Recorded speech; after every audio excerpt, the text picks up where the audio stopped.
So, hello everybody. It is me, Demetra K, and I am sitting here with Donovan, the recovering Democrat Sadiq, and it is the Demetra K Show where we promote Black love, knowledge, and understanding of all things that go on in the Black community to make us an even better people. With the emphasis on even, because we are a great people, but we can always strive to do better. So, we all like to say right off the top that we are not live. This is recorded. Of course, our Tuesday shows are recorded. So we'll be back live with Walter on Wealth Wednesday, so you guys can chime in then. Today, we're going to talk about two things. We're going to talk about the situation of the teacher and the student in North Carolina. I'm sure you guys have seen a lot about it already. And then we're also going to talk about what happened in Chicago over the weekend with teens kind of, running loose and things like that. So, Donovan, what say you before we get started? Hey, I want to say welcome to the show, the podcast. It's great to see you guys. Everybody's safe and sound. A lot of things going on. This is going to be a great topic because not only are we talking about the Chicago folks up there, we're also talking about a teacher that had to two-piece and karate chop her way of a student's attention, which is a very good topic to talk about because this is happening all over the country in regards to the teaching profession. God bless people that are teachers. I mean, they can't pay me enough to do what they do. So this is going to be an interesting topic. But before I go, if you guys see the scrolling sash at the bottom, please, if you want to participate, please, if you feel like you want to donate, we got Cash App, Venmo, PayPal, you name it. We don't mind the kind that rolls, but we prefer the kind that folds. So, and again, you guys can catch us on YouTube, and don't forget to check out the Demetra K Show on Sundays. Join us where you are also the third host, and that's at 3 p.m. Pacific Standard Time, the Demetra K Show on Sundays. Let's get into it. Yes, indeed. All right. So the first topic we're going to talk about is that of a situation that happened, I guess, a couple of days ago at a North Carolina high school, Rocky Mount High School. And I even think my baby daddy went there too. He used to live in Rocky Mount. So interesting. But anyway, back to what I was saying. I will not show y'all the video because I will probably get my whole channel demolished if I show you this video, but I'm going to show you a picture nevertheless, okay? So this is the first picture. Now, what had happened was, from what we saw in the video, the teacher is the one with all black, and I blurred out the student, because she's a minor. Now, the teacher took the phone away from the student. Sounds like the student was using her phone in class, and she was not supposed to be doing that, okay? So it's not unusual for a teacher to take a phone away. My sister is a teacher, and she's taken a plethora of phones away from her students. And no, they did not like it, but they did not rise to the level of assault. So, of course, the teacher there was like, no, I'm not giving your phone back. And the student basically said, you're singling me out. I want my phone back. And so in the video, the teacher looks like she was already trying to, sorry if I'm freezing up a little bit. It'll stop in a minute. In the video, it looked like she was already in the process of trying to maybe call for help. So she had the, the classroom phone in her hand. And then from that point, the student reared her arm back and then tried to take a swing at the teacher. And then the teacher, blocked and said, stop, and this, that, and the other. And then the teacher, seems like she, from what I can remember, pushed the student onto the ground. And it did look like she was trying to, administer some blows to the student, because the student was full on trying to fight her. And then eventually the teacher did pin the student down. Okay. And the student is, get off me, get off me, get off me, that type of thing. And a teacher is also calling for help. Somebody get a teacher, to help. Now, I should also say in the video, which I will not show you because it's kind of graphic, the teacher, her skirt came up. So her skirt came up to the point where you could pretty much see her behind, right?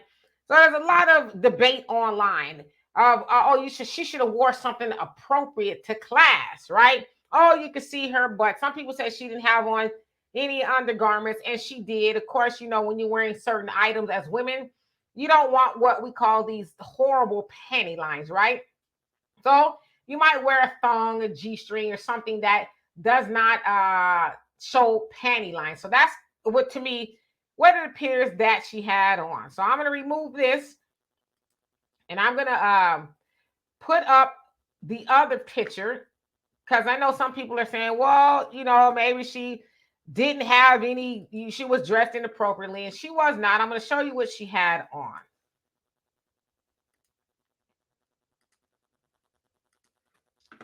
I'm just putting it up here. Okay. Bam. Okay. So if you can see, I took a steal from the video. Because as you can see, she has a phone in her hand. That's the desk. Now, it also sounds like she may be a substitute teacher as well. And her name is Zavaria Steele. Okay, that's what I'm saying here. Zavaria Steele. And so you can see what she has on. She has on a long sleeve shirt. She's not showing any cleavage or anything like that. She has on a skirt. Some people might say, well, it's a little bit too tight. But if you look at this sister here, she's very well endowed. You know what I mean? And she doesn't have any stilettos on, just regular flat shoes. I think she's dressed okay, But a lot of people are saying she was dressed inappropriately. So nevertheless, the school district said this. Let me find it. Okay. Oh, wait, hold on. It says, according to the Nash County Public Schools, a school employee who is being physically threatened or attacked has the right to defend themselves by restraint of the student in a reasonable manner.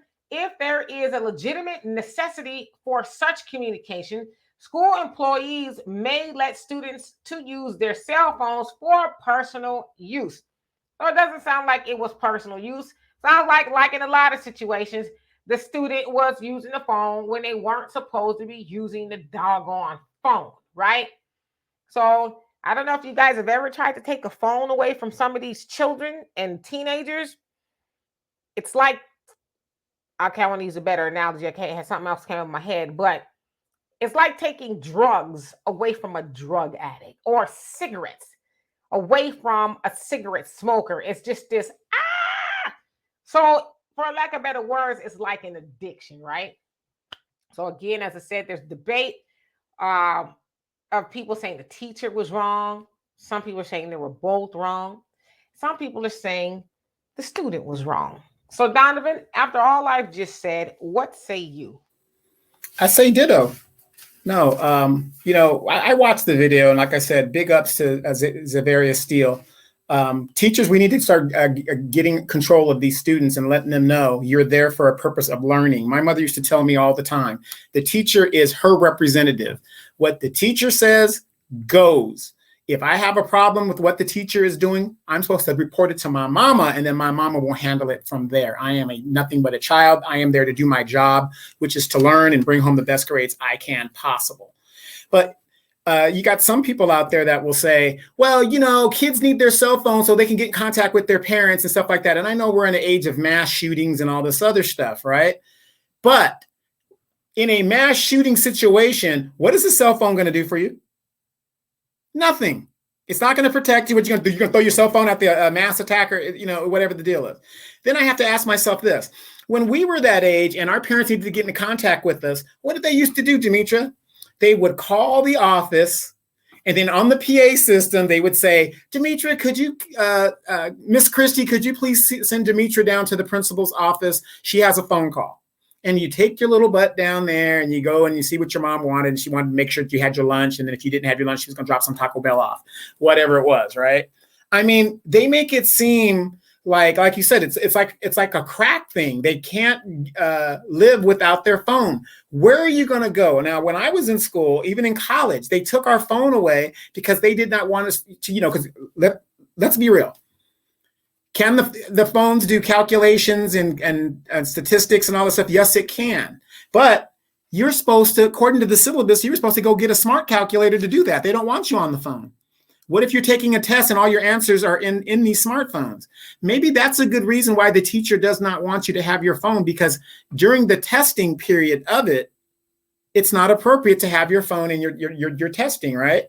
So big ups to the teacher. Like I said, I'm sorry, but as far as I'm concerned, and you're a minor and you're in a situation where you have elders that are put up above you, you are to comply with what they say in regards to proper, requests, and abide by that. The teacher is the teacher. That is her classroom. It's like being a judge. When you go into a courtroom, right, even though it's the people's place, it's the judge's courtroom. What the judge says goes. It doesn't matter how you feel. It doesn't matter how you feel. It's the judge's courtroom. And if you don't like it, take it somewhere else. It's as simple as that. So big ups to the teacher. It's unfortunate that we live in a world to where these kids feel so brazen that they will raise their hands to statutory adults in charge of their situation and raise their hands against them over a phone. Is this girl serious? Over a phone? Where's the phone going to go? Nowhere. It's going to be in the classroom. When the class is done, I'm very sure the teacher's going to give it back to you and go on to your next class or whatever. But it is so sad for the simple fact that we are failing as a community in raising the next generation of children, because if they don't have respect for the people now, as these kids get older and older and older, especially the so-called parents of these kids, these are the kids that are going to be making decisions on your Social Security and your retirement and all that other stuff. If we can't get these kids in line now, they won't have a chance. It's just sad.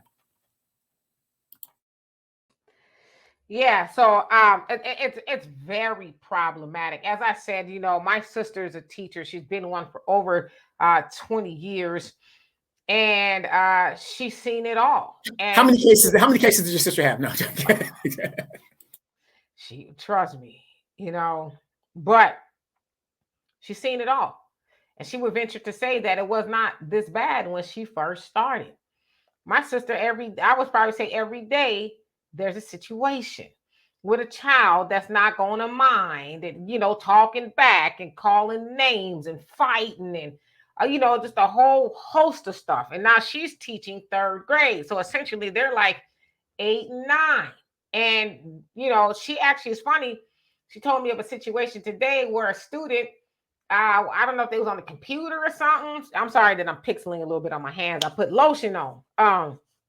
I guess 2 students were going back and forth. They were having computer class beef, and somehow the messages were intercepted. So one of the students was calling the other one the GA N word, you PA N word, and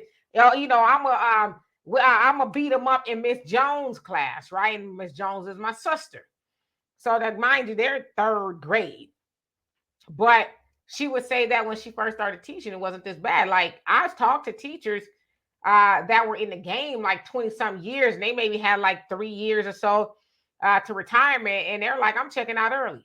I can't do it anymore. There's one lady I talked to. She says, I'm checking out. I got 3 years till I fully retire, but she says, I'm not gonna make it. She says, for one, I'm not making a difference, and 2, I become more like a babysitter or a disciplinary figure instead of teacher. So she said it's hard to teach.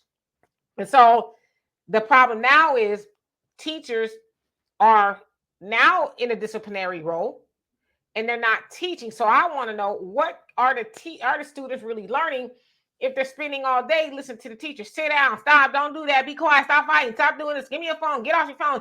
If they're doing that all day long. Now, as Donovan said, his mom told him the teacher is an extension of me. Representation of me. So when that teacher gives you a directive, you act like it's me giving you that directive, right? And I'll give y'all a story, because y'all know I got a lot of them. My daughter, when she first went off to kindergarten, she's spoiled. My daughter's an only child, right? She got a whole bunch of siblings. They're like her cousins, but they're like her siblings, right? Because they're all very close. Nevertheless, she's the only child, so she went to kindergarten. And the first week or so, our teacher's like, well, she's not, really kind of listening and stuff. She said, is she an only child? I said, yes, she's the only child. She goes, oh, okay, well, that makes sense, because she's kind of like, it needs all to be about me. So I said, okay, good, I'm going to talk to her. So I talked to her, said, you need to mind, need to listen. Okay. So then I went to school, and, she's improving, but kind of slipping. So the last time, the teacher, she hands me this balled up piece of paper, and I said, what is this? She said it's her weekly progress report, and she tried to eat it. So we opened it up. And now, mind you, my daughter's like 5 or 6. opened it up, and she was doing bad all week, not listening. So I told her in front of the teacher, I said, what did I tell you was going to happen to you if you got a bad report? She looked at me. She says, you said you're going to whoop me? And I said, yep.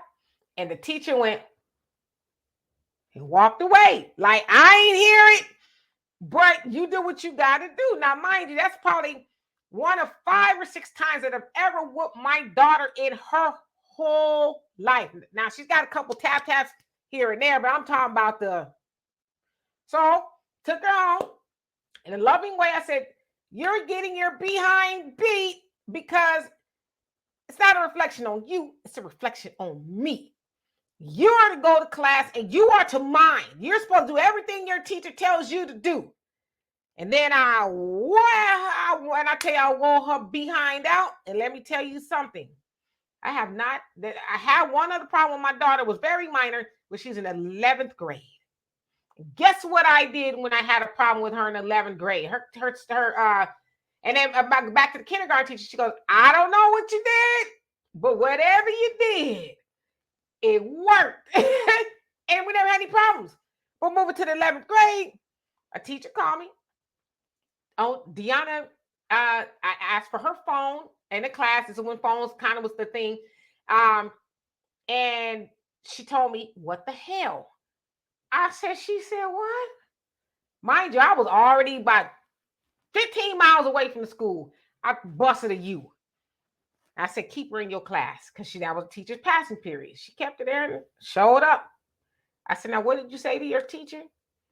She tried to explain it to me, and her teacher was a white lady. She was freaked out. She was like, well, Deanna's usually she's my best student. I don't know what happened to her today, but, I'm sure she won't do it again. I said, I tell you what, you keep her phone as long as you need to keep it. You give it back to her when you deem it necessary.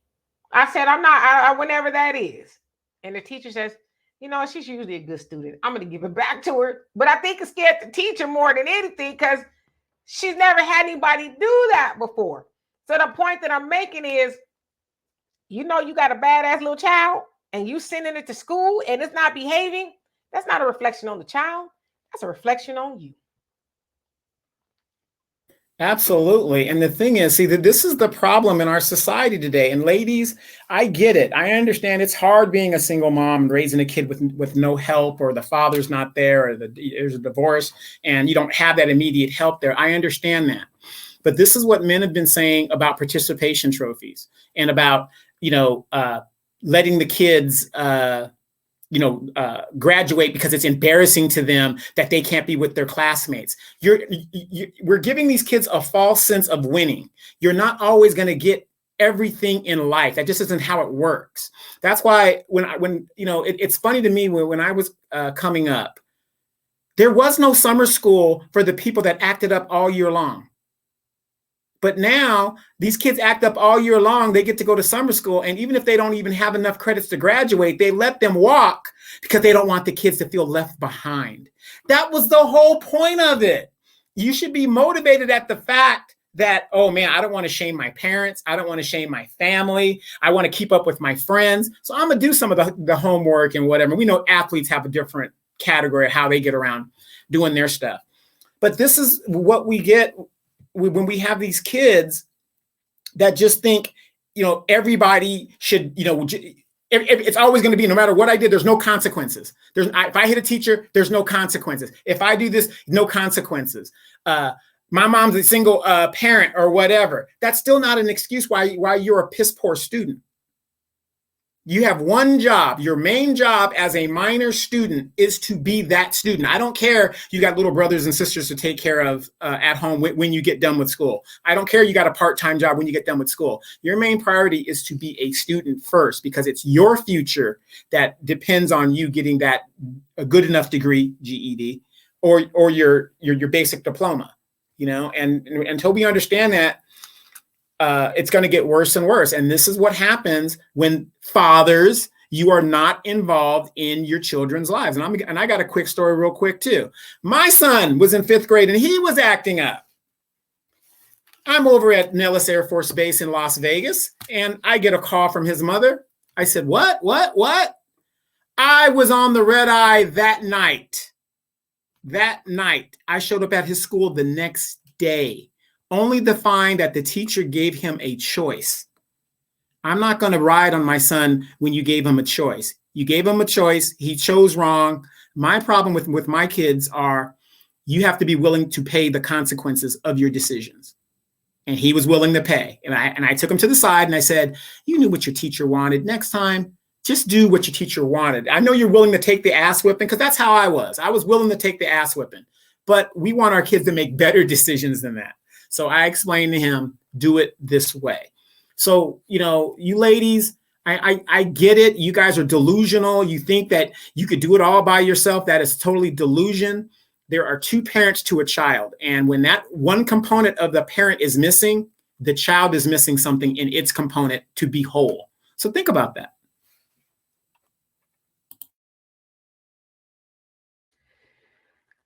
Yeah, and I tend to think that it's a little bit more than participation trophy type of stuff. I always say, and we're actually in the next story going to get into this a little bit more as well. I'm trying to be careful when I say this, but I think this is, I could be wrong, but I seriously doubt it. I think this is the worst generation of parents ever walked the face of the earth. Now that's coming from a generation, Donovan and I's generation, who we came up in the era of, crack cocaine and, those type of influences and things like that. First integration of the society, mass busing, just traumatic stuff. Latchkey kids, latchkeys when your parent, you went home and there was no parent home and you had a key latched to you and you opened the door and your mom or your dad wasn't home, right? That's all that came into play in our generation. Now that during that time when the children became latchkey kids, that's because the mom was out working more. Like when I was coming up and Donna was coming up, we had two parents in the home. I benefited from two parents in the home. But when the latchkey syndrome, children's syndrome came in, is because both parents were gone for whatever reason, working or whatever. So I'm giving that context about our generation. But when I look at this generation, to me, I think they're some of the sorriest, worst parents walking planet Earth. However, this also begs the question, who raised them? That was our generation, okay? So I don't want to say that they just were born that way and they became parents just like that, horrible parents. Now, not all of them, but a lot of them are just terrible parents. Yeah. Can I just interject with a question here, though? But in our generation, a lot of our parents, even though we were screwing up or messed up or we had to do certain things, they took over raising our children. And so we can get ourselves together. So I'm not saying, in all cases, but I know that's a small percentage of another reason why a lot of the next generation is messed up, because they were practically raised by an older generation of people who just couldn't control them. I mean, that might have something to do with it, but I tend to think that this generation of parents, they cannot take advice, because when me and you were coming up, we could take advice from our parents because they were parents before, right? Like my mom, I listened to my mom. She gave me advice about my child or relationships and things like that. I listened. But this generation, you can't tell them nothing. I know what I'm doing. I already know that. That. So you really can't give. They cannot take advice. They cannot take wisdom. And again, that's got something to do with us as well. But you got to also throw in technology. Technology is more so than it was when we were coming up. We had Atari, and all those things, the Sega Genesis, but we didn't do it all day, right? When we were kids, TV went off. But in this generation, you have cell phones, you got tablets, you got streaming services 24 hours a day, like television, you got all these things going on, right? And so I say all that to say the parents now are distracted. They all day long, are they on the phone and this, that, and the other, and the children are on the phone. And that's why I said with that child and the student and the teacher taking some of these children phones away or tablets. They like go into convulsions. They like freak out, right? So it's addicting, these devices, but everybody's distracted.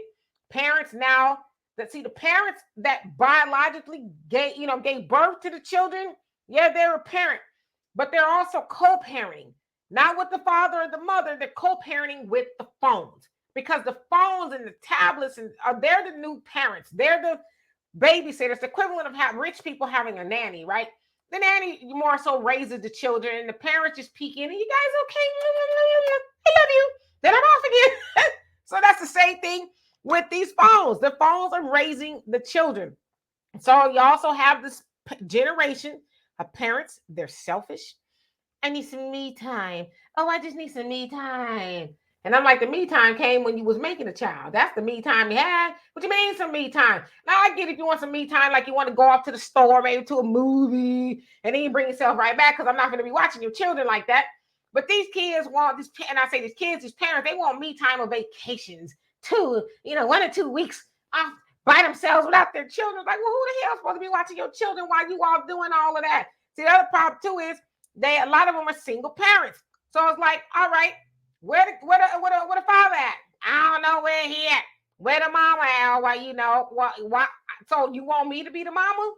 I'm supposed to do your job while you all having some more me time. So that's also tell y'all. So my daughter ain't got no children, because Demetra is not gonna be mama. As Chris Rock said, nowadays they call the kids call the grandmama mama and the mama by her first name.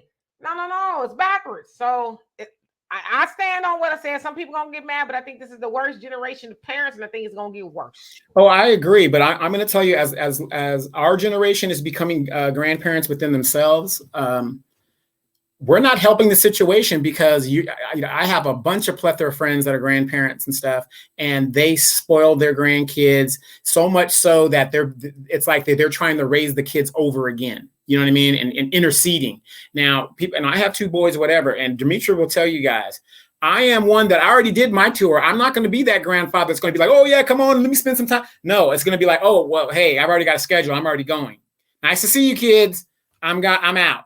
Peace. Grandfather is rolling. I'm not going to be that type of grandparent. I understand kids need help and stuff, but I have 2 boys. So my situation is a little bit different. When I had my kids, I didn't ask for anybody's help. I did what I had to do as a father to support my children. I didn't ask my mom too much. I didn't have too many options. And so I instilled that within my boys. They know not to come to me for, if they needed help, yeah, come to me for help. But I'm not going to help you go party. I'm not going to help you go on vacation. You want to go on vacation? Take your kids with you. If you can't take your kids with you, then guess what? You're going to have to improvise and do something here. Go to Castle Park like we used to do here in Riverside back in the day. You can't afford Disneyland, go to Castle Park. Whatever you're going to do.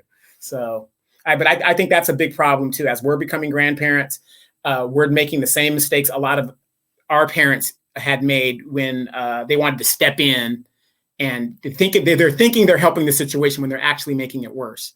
Give us the benefit of raising our children, and maybe it'll be better. Because I've seen so many older people that can't control these kids. The kids just steamrolled the grandparents like it's nothing. Yeah, and I always tell y'all my story. My mom, she's gone on now. She's now my ancestor. God rest her soul. But my mom was like, you had her. Not that I was trying to dump my daughter off on her, nothing like that. But my mom made sure I raised my daughter. Now, my mom was a good grandmother. She loved the grandkids. They would go over sometimes, spend the night, and they would go, they would do stuff. But I didn't have the type of mom that was like, oh, that's my child. Leave her here. I'm going to raise her. Because I know a lot of people who did that, and then their child brings back more children. And I ain't talking about married. A lot of times they're unmarried. They bring it back, just children out of wedlock everywhere. And it's like, where do you draw the line? You know what I mean? So I'm grateful that my mom was the type of mom that was like, well, I love the grandkids, but you're going to raise them, because I really got the full on experience being a parent. There was trials and errors and, things like that. But I learned how to be a good mother. And I've learned, not to be out there making more babies that I don't want to take care of. Not that I was the type of woman, but I'm just saying, I would imagine it been a lot. I would have been, it would have not been a realistic experience for me had I had my mom doing the heavy lifting. I'm like, I'm just coming to check and see if y'all good. I raised.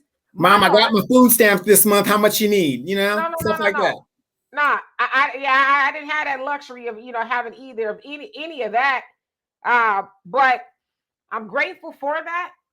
And I always tell my daughter, she don't have no kids. If I have some grandchildren, great. If I don't, all right. I got a lot of great nieces and nephews and things like that. But I said I want to be a grandmother out of recreation, not obligation. And the difference is, I'm taking the children to Disneyland. Don't get me wrong, I love kids. I really do. I love kids.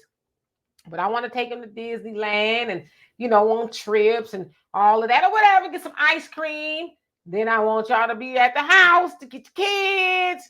You know what I mean? Now, I'm not saying I would never help if they needed me to, if they want to go on a vacation. I would, but the point that I'm making is, as I told my daughter, do your best to not bring a child before a husband. I want to meet your husband before I meet your child. Now, I know it might sound hypocritical because I didn't do it that way. But you're supposed to teach your children to do things differently than you. That's what it's about. The older women, I'm not too old now, goddammit. The older women are supposed to impart wisdom on the younger women. And so I've taught my daughter the honorable thing. I don't care. I'm not trying to ruffle anybody's feathers. Like I said, I didn't do it this way. But the honorable thing would to be to bring a husband. Hey, how you doing, son-in-law? Then y'all bring a child, right? Because as I said, especially in our community, we got way too many baby showers and not enough bridal showers or, bachelor parties or whatever. We need more of those. And then we can do the baby showers. And I've always said, I'm like you, Donovan, I'll come to the first baby shower, but I ain't going to keep coming to the, baby shower at the baby shower. By the same child, they ain't got no husband. No, I don't think so. A disclaimer for me, I ain't going to no more baby showers. Forget it, because it's like, and no shame. I know everybody's entitled to a mistake, but the point is, I'm done with that. My age, I've been to enough of them to where it's enough for a lifetime. So if I have little cousins and people that are still living that type of lifestyle and want to have that kind of misery in their life, you go ahead and do that without me. Good, congratulations, but don't expect cousin Donovan or Uncle Donovan or whatever to show up at that. Yeah, and so with the school parents, if there's some parents out there, and I hope I'm not stepping on any toes, I'm a parent, my child is 30. But it is your duty to turn out a conducive citizen in society. You are a raggedy, I guess it's nails to chalkboard to me, so forgive me if I get a little colorful, okay? If you just send your child to school without any expectation of behaving well, you are a raggedy, piss poor example of a human, to where you think that your unruly child should be unleashed on a teacher who is not making nowhere near enough to be there in the first place, but then you unleash your bad demon seed onto him or her for 8-9 hours a day, expecting them to teach them something. And you always know, you probably noticed this too. A lot of those children who are just so dang on unruly are not very bright, is because they don't spend enough time. I'm not saying they don't have the ability to be, but because the teacher sit down and give me a phone, stop, be quiet.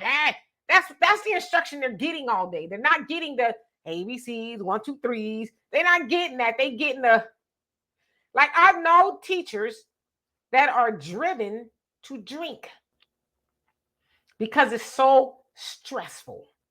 The situation is just so stressful. They're like, I need a drink. Well, we've taken the control out of the teacher's hands. You can't touch the kids. You can't say bad things to the kids. You can't curse at the kids. I remember teachers cursing at me, the male teachers, and it was a man thing. sit down and shut the F up. I'm talking, fellas. You know what I mean? It wasn't a coach thing. It's just that's how they talk, you know. But I don't mean to cut you off, but I wanted to put this in here real quick before we transition. But that also goes to show you parents that are not engaged in the school system. These are parents that don't go to the school board meetings to find out what the school's plans are, the expansions, where the money's coming from, and none of that. And they don't go to parent teacher night. I used to get terrified when my mom would come to parent teacher night because she didn't care what was going on. She's going to parent teacher night and she wanted to know what kind of work I was doing, how I was doing it, what my projects were, and all this other stuff. You can always tell that these parents, these single parents, are just sending the kids as, like you said, a babysitting service. They could care less if the kids grow or not. It's just a Me Too time so I can watch my stories, catch up on my binge watching Atlanta Housewives, whatever I'm watching, and that's it. But I remember my mother knew the teacher's number, personal number. If there was a problem, you know, they had a relationship, you know, a parent-teacher relationship. A lot of these single parent mothers now, they don't even have that. They just show up and want to fight, and they got to bring the security guard out to intercede because the daughter said something or the son said something. My mother used to tell me, oh, not that I don't believe what you're saying, but she's, I ain't going to take you at face value. You might say the teacher hates me because I'm Black. No, that isn't it, Joe. We're going to find out what's going on and investigate. But you got some of these new parents nowadays. Like I said, these are some terrible ass parents that will go down there with not enough information and bring their attitudes with them. And you can see where the kids get it from. No learning at home whatsoever. So, and just to close that out, I'm just going to give my opinion. I don't think the teacher was wrong at all. I think she has a right to defend herself. I think that the child wanted to find out that fat meat was greasy, and she found out, you know. So I don't think she's wrong at all. I don't think the teacher did anything wrong, nothing at all. Some people are saying, well, she could have said this differently, and she could. No, I said sit down. You know what I mean? Because that's the kind of parent I am. And my niece and nephews, my daughter, they tell you, you know, Demetra is a lot of fun, but she mean business, right? Because I'm one of those people, I ain't going to keep repeating myself. You know what I mean? I don't have to say, oh, could you please? Because first of all, you shouldn't have been standing up. You shouldn't be having your phone in the first place. I'm not going to be doing all this explanation with no children. Sit down because I said sit down. See, that's me, right? But you got these new age parents or people who don't have any children. Well, I think she should have said it to her this way. And you know, what was the harm of her having a phone? Because I said. That's why I don't owe anybody explanations. In my classroom, I'm going to run it the way I want to run it. If I said she's supposed to put her phone away and she didn't, I'm taking it. Like my sister, you know, she's a teacher. She's had parents try to come up and fight her and come up into the classroom and fight and mad because, you know, she took a child's phone because they was on the phone and, you know, just all of that nonsense. And it's like, I don't get paid enough for this. And then also, like you said, Donovan, the school ain't no better. The administration, they just as bad. They hold the teachers hostage.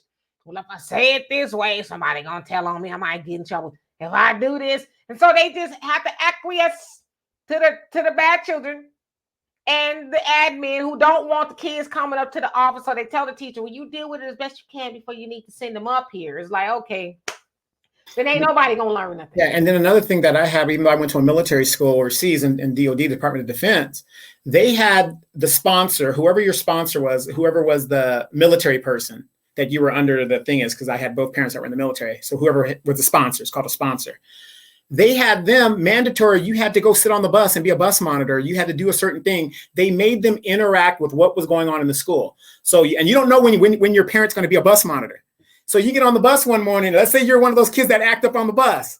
You look back at the very back, there's my stepdad sitting there in his uniform, just monitoring, watching. And everybody was on there, you know, that's when I was on my best behavior. But after that, it's like you're kind of on your best behavior because the parents are there. The parents are interactive. And we just don't have that anymore. And it's sad, and the kids suffer. It's so sad. Mm-hmm. So anyway, let's transition to our next topic. Now, you guys might have seen a lot about it on the internet, but it was basically about some children in what their teens, from what they're saying, in Chicago over the weekend, and they were kind of wilding out. So I'll play a video for y'all. So bear with me here. Here we go. Chicago police are responding to a pretty large gathering, another one that's being advertised as a teen trend on social media. Take a look. This was the scene just about an hour ago on Washington and Wabash. You can see a pretty large crowd there that's gathered in that area. And here's the thing. We sent our own crew to that scene trying to get more information, but they weren't even able to get out of their vehicle because they were swarmed by a group of people. This all comes just a day after a similar incident at 31st Street Beach that turned violent. NBC5's V. Nguyen spoke to one person who witnessed it. A witness who didn't want to be identified described what he saw last night at 31st Street Beach as chaotic. It's heartbreaking. Kids fighting, chasing each other. Some of them got guns, and then it's really heartbreaking when one of them actually get hurt. And that's unfortunate. That's what happened last night. He says more than 1,000 teens gathered at the beach after seeing flyers posted on social media for a teen trend. It was a lot of cops here, but they were still outnumbered. It was so many teenagers that showed up, and they tried to keep the peace and keep them under control. The large gathering ended with a 14-year-old boy shot in the thigh just before 9 p.m. The gunshot sent hundreds of teens running. We was actually on live and heard the gunshots. And then he just collapsed on the ground. Cell phone video obtained by NBC5 shows this vehicle believed to be a Tesla up in flames shortly after the shooting. It was a car. They were standing on multiple cars, jumping on cars, and one of the cars just kept driving in circles, which I believe that's the one that they set on fire. While police couldn't provide any more details about this incident, the department released this statement saying, quote, CPD monitored activity happening across the city and officers were in place to quickly respond to active incidents and large gatherings. We will continue to have sufficient resources in place as we work to strengthen safety in every neighborhood. What's it going to take? The community has to step up. Parents got to step up. We can't keep blaming politicians and waiting on them. It starts with us. It's going to take us to save us. Police say a 17-year-old was arrested for gun-related charges. A squad car was also damaged. No officers were hurt. V. Nguyen, NBC5 News. With breaking news, there are large crowds of teens creating a disturbance in the Loop. There have been several reports of what sounded like gunfire. There were also reports of people jumping on cars. Several vehicles were damaged. A heavy police presence remains in the area of Washington and Michigan Avenue. CTA Pink Line trains are also being rerouted while police get control of these crowds. We did reach out to police to find out if there were any arrests, but we have not yet heard back. Donovan? There was a lot in that video that I noticed, and it seems to me, I'm looking at the crowd there of the teens that are mostly brown-skinned people, dark-skinned people. And it seems to me, why is it that the news always seems to sensationalize when Black people gather together in some sort of thing, and then it becomes this wild out type thing? Because when the white kids do it, when the Red Sox win or something, you don't see that, it isn't seen as a negative. But when the Black people do it, it's like, oh, well, they're gathering and the teens and whatever. And I get that. Now, I don't know what time it was. I don't care. It doesn't matter. But my question is, where are the parents? Where are the parents to allow these kids out at a certain time? You can't tell me that all of these kids, and I know it's social media, but it's okay for these kids to be out in the street. Oh, Mom, I'm going to go to a social event I saw on social media. Let me go. Okay, honey, bye. You don't know where it's at. You don't know what it's about. You don't know, what's happening. You know what I mean? But you're going to let your kids just go out there and do that. So just like the guy said in the video, I put a lot of the onus on the parents. You don't know where your child is. There's no way my child is going to come to me and tell me he's going someplace without telling me where it is, what time it starts, what time it ends. The basic common thing. If he can't tell me that, you're not going. It's as simple as that. Who's going to be there? Just what's going on? Oh, we're just going to go hang out at the corner with a crowd of people. It's a social media event. No, we're not doing that. And we know as Black people, when we gather together, unfortunately, you got knuckleheads in the crowd, and that's in every group of people. I can only speak on my group, but I happen to know there's always going to be those knuckleheads that are going to start some crap, and then somebody gets shot, hurt, burning, people jumping on cars. They just don't know how to act. And I don't want my child associated with that because, again, there's an old saying. I don't know how many people I've run into, young people, that I say, well, you got this conviction on your record or whatever the deal is. Tell me about that. Oh, well, I was hanging out with my friends. I was in the wrong place at the wrong time. Yeah, and that could be true. However, didn't your judgment tell you there's really nothing for me to go over to this little area over here to go do nothing? Now you got a record or whatever. So, I don't like the negativity that they always give to black gatherings, but that's the country we live in. So I'm not surprised. Yeah, absolutely. I mean, the media is going to portray that. But the other thing is, there really shouldn't be anything for them to portray. Now, of course, there's a lot of conversation about this too. So again, it was some teens, like I said, it was a teen trend. I guess something they saw on the internet where they all gathered. Now, it sounds like it was two separate incidents. And I think what I would just understand now, 6 people were arrested. It sounds like in total, 2 people were shot. 2 teenagers were shot. And the new mayor that is going to be coming in, Brandon Johnson, this is the comments that he made regarding it. He says, it is not constructive to demonize youth who have otherwise been starved of opportunities in their own communities. He also said, our city must work together to create spaces for youth to gather safely and responsibly under adult guidance and supervision to ensure that every part of our city remains welcome for both residents and visitors. So I should also say that Brandon Johnson, was like the president of the the teachers union is what it was in Chicago. So maybe he's kind of speaking from that aspect of being in education and dealing with children and things like that. But he makes a valid point.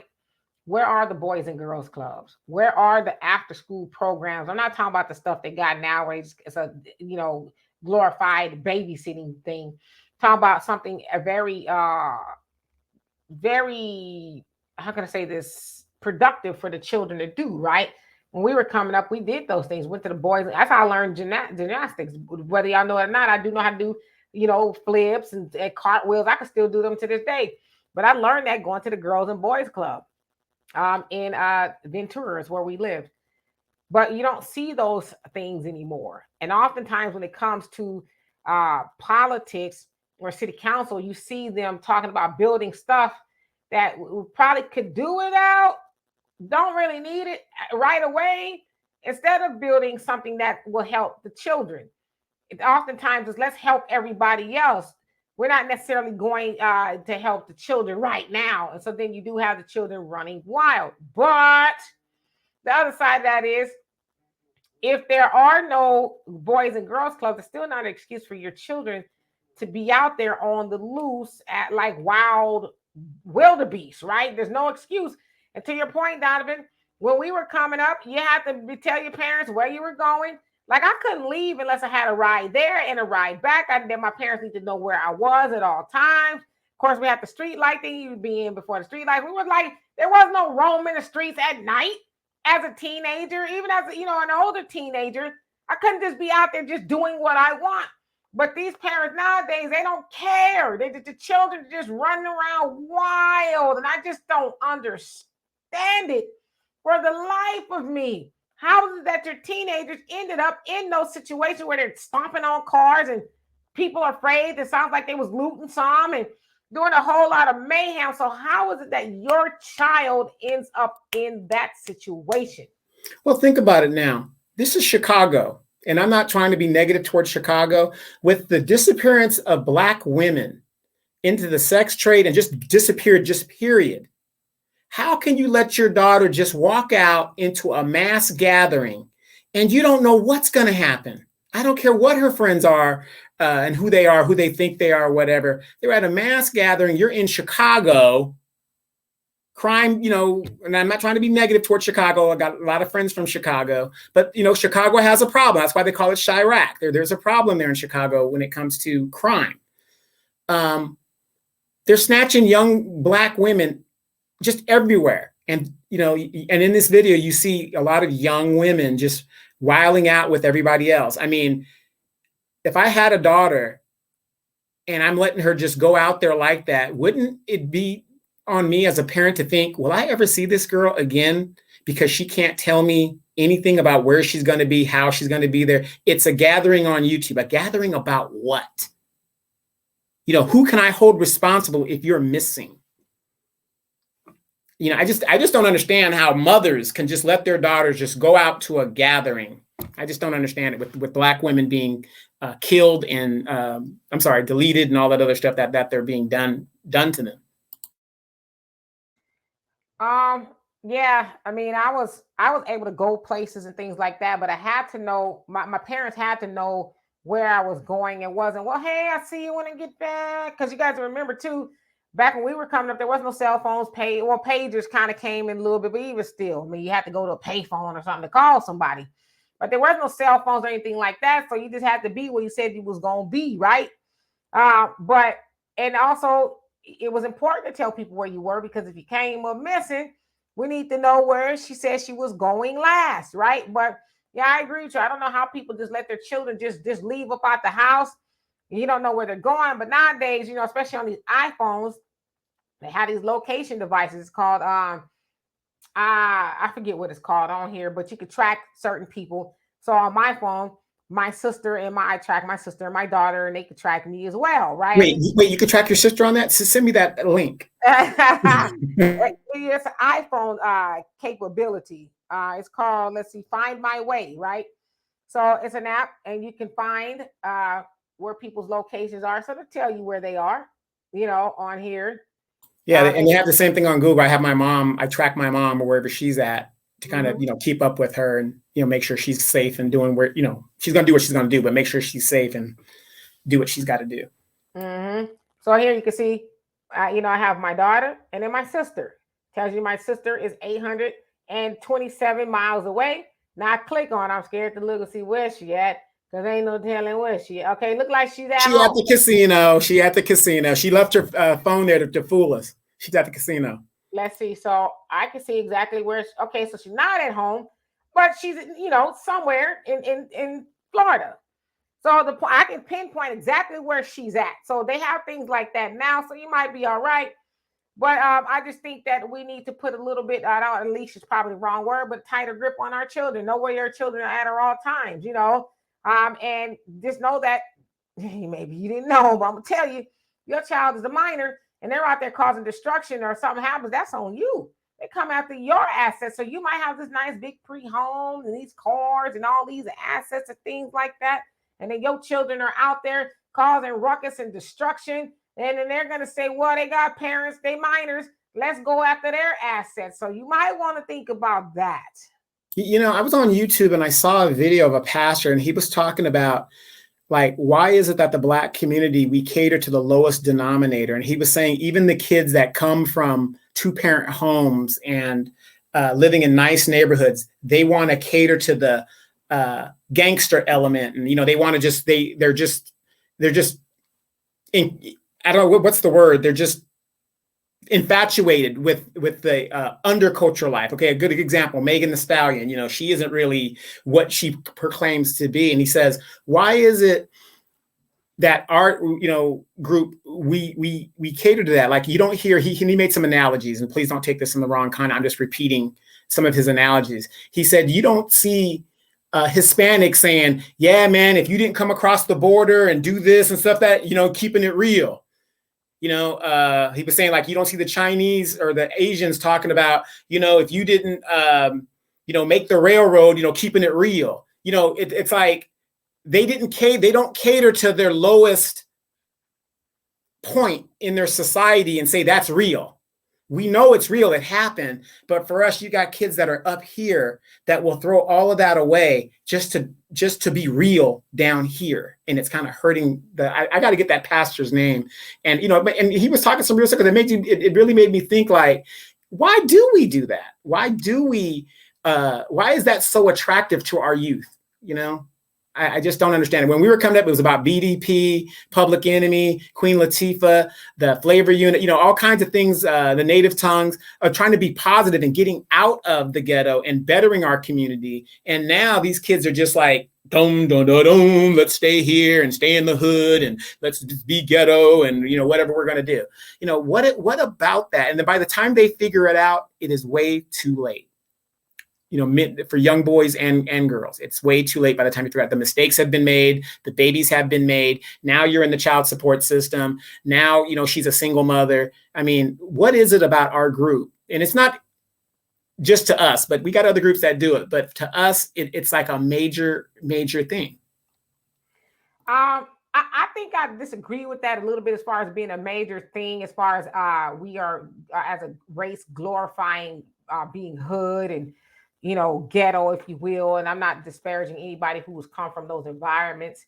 But you also got to look at the context of everything. Like you said, when we was listening to BDP, Public Enemy, X-Clan, and all of them, it was about consciousness. It was raising the consciousness of the youth. And we know if you want to reach anybody, it's usually through music, right? So we're listening to this music that's uplifting. You got to remember when our parents was coming up, it was about the party, and all of that kind of stuff. And then in our generation, it was conscious rap, right? You got to remember Sugar Hill Gang, it was a party song, it was a rap nevertheless, but then it moved into consciousness and we were raising our vibrations and all that other stuff. But then you look at the powers that be, they're like, we don't need them raising their vibration, their consciousness. We need them in the gutter, right? You think about the when crack came in the 80s, then the music started to also be crackish, if you will, right? It was the gangster rap and now they have what they call the drill music, and it's kind of like murder music, from what I understand. So you lower the vibrations of Black people, right? So that's what happened. That music, the hood was glorified. The NWA is a perfect example. Everybody wants to be hood. Everybody wants to be South Central, from Compton and all this other stuff. But not that nothing's wrong with it. But that's what was glorified. If you ain't, like this, your pants sagging and you got your grills and you look like you ain't took a bath in 3 weeks, then you ain't, you know what I'm saying? Like you're not a good person. And I think we also know that the square person, whether it was a woman or the boy or the girl, they were always demonized, right? Oh, you a square. Look at you. You ain't cool and all this other stuff, right? But yeah, I think since the music industry had a lot to do with that, and movies. Look at most of the movies and television shows that's geared toward Black people. It's hood stuff, whether it's murdering, whether it's drugs, whether it's whoring, and just a whole bunch of low vibrational stuff. Tyler Perry, who is the king of television in Black community, he usually gives us low vibrational stuff. I would venture to say, even though I don't agree with Medea and the Man in the Dress, but that's probably the most high vibrational stuff that he puts out. And I say that because if you ever listen to watch any Medea stuff, the character Medea is giving some good words of encouragement and wisdom, even though she hood, but it's giving wisdom and stuff like that. But the other stuff is just plain old, it's ghetto and gutter, I should say. So that's minstrel. Yeah, so that's the stuff that they're giving us. But again, the onus is always on the parent. If you like, why is your daughter listening to Nicki Minaj? Why is you listening to Megan Thee Stallion, Cardi B, and all? And why do they even listen to? They know the lyrics to like your child should not know the lyrics to any of the songs. Now I know they're gonna hear it here and there, but why is your child on TikTok? Why are they allowed to roam the internet just by themselves? Like I saw Ice Spice, the little girl that looks like Raggedy Ann, and Nicki Minaj got a video together. Now, Nicki Minaj is 40. Ice Spice is like 22, 23. And they're doing kind of like girl on girl stuff. There's these, super obvious innuendos, if you will. And they were shaking their butt. It's just the worst. And I'm like, Nicki Minaj kind of can almost be her mama. You know what I mean? She's almost old enough to be your mom. And it's like, why are you doing this with her? You know what I mean? But your child should not see that. Your child, but those are the images. And I always say, name me the white girl that's super popular, that's an artist that's doing any other stuff that your Megans and your Cardis and your Nickies and all these other, name one of them. Even some of the the boy bands of the groups, they ain't talking the stuff that our people are talking. But we know who owns those record companies, and we know how much money they paid these black artists to sell garbage. You know, and you bring up a good point, because that made me think about this. Everybody's worried about this Freaknik thing coming out, or whatever the deal is, and it made me think: what was the white Freaknik? Remember Girls Gone Wild videos? How come that ain't coming out? But you know what though, and this is why people need. And I hate the narrative that if somebody says it, we all gonna believe it. I'm not saying it's about you, but I can't remember the guy's name. He's very popular, but that man did a lot of years in jail behind that too. So people don't talk about that. And there was a documentary about Girls Gone Wild, but that man, I don't even know if he out yet. So he got a lot of time for some of the behaviors and things that came out of those Girls Gone Wild videotapes and stuff. So it's like I hear, I'm you know me, I'm not one of those people about the what about is, but what about them? What if they sat on, okay, clean it up. What if they jumped off of a cliff? Does that mean that, well, we should do it too? Because we also know that black people are the standard, and we need to start behaving like the standard and start measuring ourselves, because that's the stuff that they do. The Girls Gone Wild things, that's normal for them, right? Freaknik, not so much. As my dad always used to say, he doesn't, back in his day, yeah, they had loose women, but you didn't know they was loose. It wasn't the loose women everywhere. He said women. He said even the loose women will wear dresses and skirts. They didn't have everything jugged all. Mary Magdalene.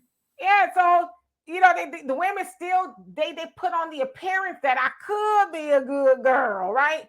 But nowadays it's just all over the place. And he said that black women were starting. Now, I remember when I was a child, my dad would say this: black women are starting to mimic the behavior of white women. So that stuff is normal to them, right? So we don't ever want to match ourselves up to the things that they are doing. But that man is doing a lot of time. If he did a lot of time, if he's not still in there. So yeah, but you know what I was trying to say is, I noticed that when it comes to their culture and the perception that they want to see their people, all of that stuff is buried. That stuff's buried. I'm not saying that the Freaknik thing, because we don't even know if it's going to come out or not. We don't even know. Everybody's panicking. We don't even know. But the point is, again, like you said about the record companies and stuff, we know who's all behind this to make us, you know, keep us in the dirt, or the perception of us being in the dirt. And we keep falling for the banana in the tailpipe over and over and over again. Because it's nothing new. Like I said, you know, if the Britney thing comes out, we don't know if it's going to come out. It doesn't matter. The Girl Gone Wild thing, that was going on for years. But again, like you said, that man did time for it years after the fact in the videos. And it's unfortunate. But like you said, I agree, wholeheartedly agree. We have to stop using them as a standard to what is the Midas touch, let me say. Yeah, and Joe Francis is his name. He's out now. I was trying to see how many times years he did, but this is for people who talk about, well, what about the documentary for Girls Gone Wild? It says here says Girls Gone Wild is told in the documentary series Girls Gone Wild Exposed, which premiered on April 23rd, 2022 on the TNT network. So there was a documentary about it. And so again, that's why, and I'm not saying this about you, but a lot of times we have a bad habit of somebody putting something on Twitter, everybody run away with it instead of saying, let me see if there was one before I just, well, you know, they just, because yeah, of course, we know there's an agenda to make black people look bad, but we ain't got to buy into those narratives. And the other thing too is Jermaine Dupri and Uncle Luke could have said, no, we ain't going to do that.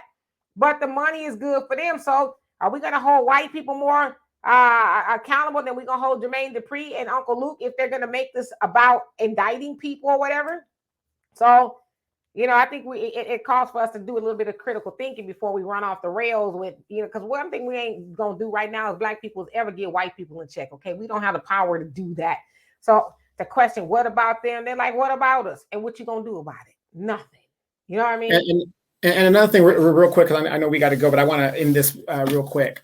You did a video with on the ADC, African Diaspora News Channel, and it was John. What's his name? John Leguizamo. Yeah, I thought that was a very, very good video. And for those the guys that don't understand, if you go and watch the video, now he's saying that the Hispanics have built this country. Well, what are your thoughts on that? Because you kind of elaborated on it a little bit in the video, but what is your basic thoughts? Because I'm like, wait a minute, hold up. How can you take our talking points and the facts?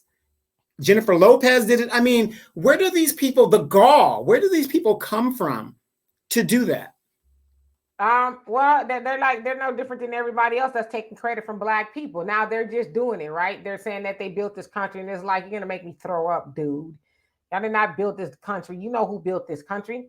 But the problem is, what are we gonna do about it? You know, you look everywhere you look, especially now, I don't say everywhere, but online. And I don't know how credible that is. But you see us fighting with each other's Latinos. When he said Latinos, he didn't say, oh, what are Latinos from here or the Latinos from here. He says Latinos, right? But us, we fighting over, well, what kind of Black are you? Oh, because your hairline, you don't look like you from. I'm like, you know, we calling each other Black people names and stuff, you know, and that's why it's called the diaspora, because we're supposed to be uniting the diaspora of Black people all over, because we were all dropped off here and there, right? So eventually it's supposed to unite. But as the United States government would have us do, they would have us to not unite, because they said that Negro unity was the biggest threat, right? But Hispanic people, Latino, as they're saying, no, they'll get away with it. You know, they like you said, they're the largest numbers of people in the United States, and they are. So they're forced to be reckoned with. But just because you're forced to be reckoned with don't mean that you're going to lie. You're going to lie to kick it. Like I said, you need to call it lying to kick it with Leguizamo, because you lying. And you know damn well you're lying. You know, but again, what are we going to do about it? Are we going to unify like they, you know, and practice group economics and create our own series that talk about us, that can go mainstream for us to hear about it? Like, what are we going to do?